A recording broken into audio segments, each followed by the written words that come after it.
Hi viewers, very happy to introduce Mr. Thilak sir.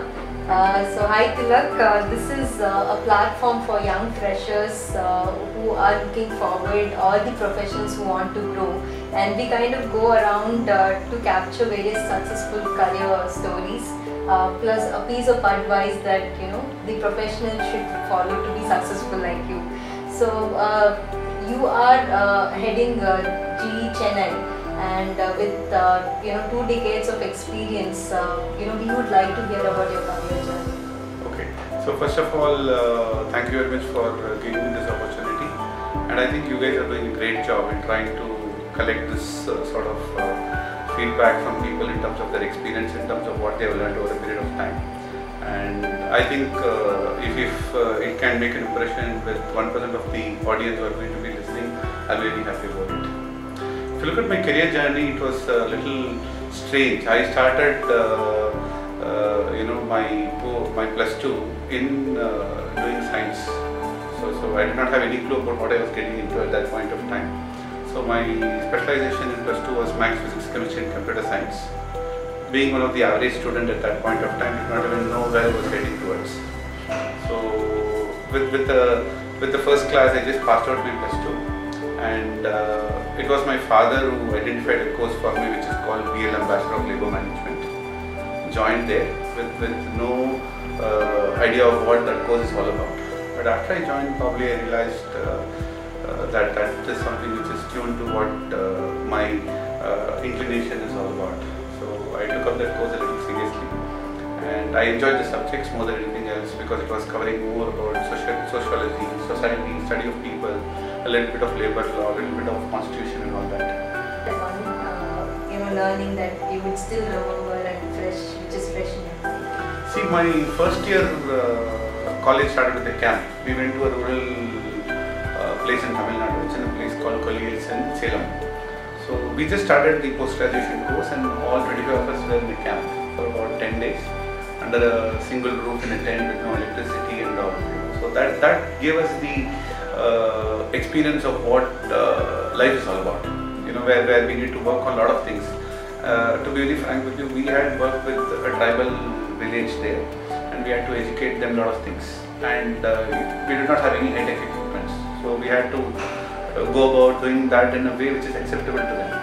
So in that way, I think it was a challenge coming together, planning for uncertainty. Suddenly it will rain, your program might go for a 6. So what other options you have? And you will not have acceptability from the tribal village right from day one. So you need to gain the trust and confidence in them, and you are an outsider to them at the end of the day. So you cannot go and teach something which is not acceptable to them, which is against their ethical values and all that stuff. So I think that camp transformed really in terms of understanding people better. Please tell us how an individuals or the young HRs should create a trust with the peers or employees around them. Okay, that's a very good question. So I know all of you would have heard about this word called empathy, putting yourself into other person's shoes. It's not easy. You cannot remove the shoes and right away get into that. See, in an organization, as a human resource professional, I've seen all this is participative. It's not that the trust factor can be from one person, where the other person is not receptive. So, but there's also a challenge where you need to make the other person also to reciprocate what you're trying to do or what you're intending to do. So as a manager, so let me take an example of a manager. If a manager is being appointed as a manager for a new team, for him to build that confidence and trust factor, it's very important for them to understand each of them. Understand each of them in terms of their strengths, their weaknesses, their likes, their dislikes, their career history and all that stuff, and probably connect with them on the language they are good at. Okay, so it is important for us to speak to them in their language. So it can be a breaking the ice exercise, it can be taking them for a team lunch and all that stuff, and spend individual time. I would say trust factor is not something which is built overnight. It's an effort which has to be continuous. It has to be over a period of time, and probably the outcome is what comes out as a trust factor. So it's tough, but as I said, people have to put their heart and soul into making that happen. Tilak, you have started your career when even HR was evolving together. So both of you have evolved over a period of time. So please tell about your journey and how the evolution has also, helped you over a period of time. Okay, so I started my career in '94 with a company called Traffic Tractors and Farm Equipments. In fact, when I started my HR career, there were two functions present in the organization. One was the HR department and the other was the traditional personnel department, which used to be taking care of the time office, canteen, statutory compliance and all that stuff. So it was a very interesting journey for me because I understood the fundamentals of HR by doing a lot of things. Whether it is something to do with training and development, whether it is something to do with performance management and all that. And I had a great mentor called Kalyan Raman, whom I still regard as my best mentor ever in my career, who taught me a lot of things about HR and who taught me a lot of things about how to be a successful HR professional. So that was for about 7 years, very, very fundamentals of HR at a very high level. And from TAFE, I moved to a company called EID Pari, which is part of the Mondo Forum Group.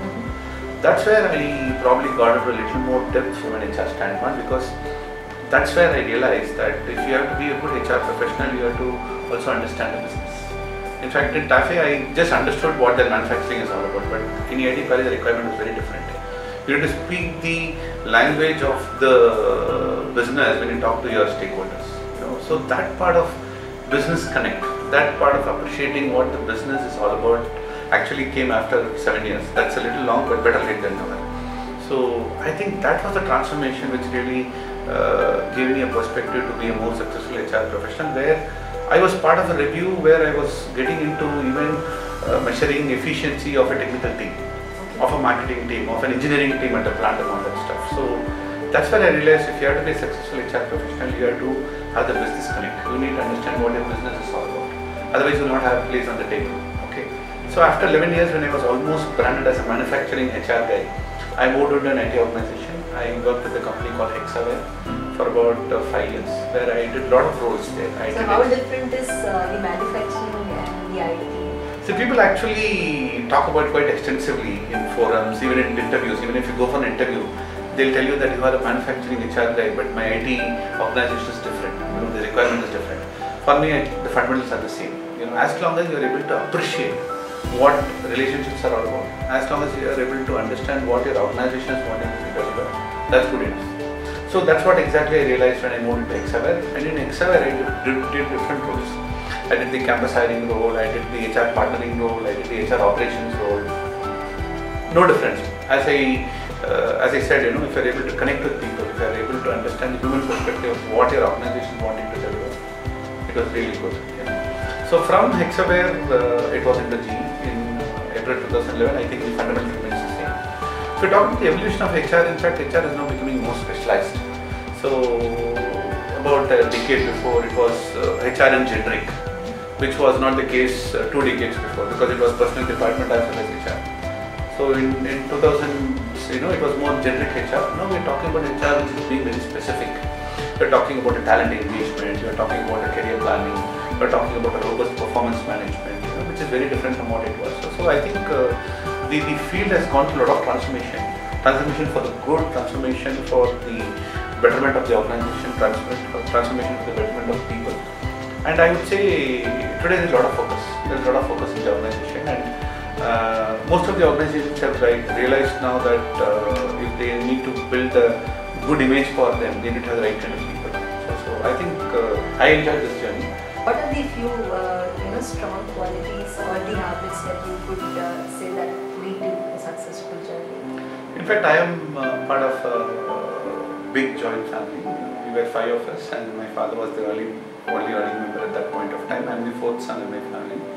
So I've always seen the advantage of being together, caring and sharing together, and I have attributed a lot of my qualities to what my father has been. My father has been no more. Father is no more. In fact, he died in 2000. In fact, we live in a house which we were living for ages. That's the house where my father's parents used to live. But today, in the place where we live, my father has a name. So he has. I have imbibed a lot of qualities from him in terms of how you can be approachable as a good human being. He was actually an ex-councillor of that area. So I still go to the market in another our area. My neighbors recognize my father.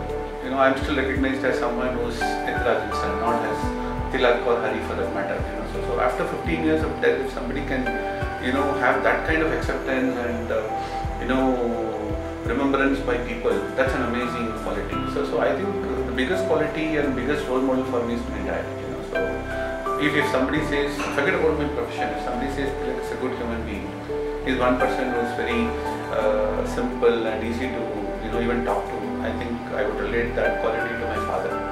So that's one piece which started with me as my core fundamental strength. And over the last 16 years of our married life, and I now have a son who is 11 years old. Whatever I could learn from his father, in fact my father would never enforce anything to me. He'll say, you need to know what the good, the bad is. You need to understand everything in life so that you can demarcate and see what is good and what is bad.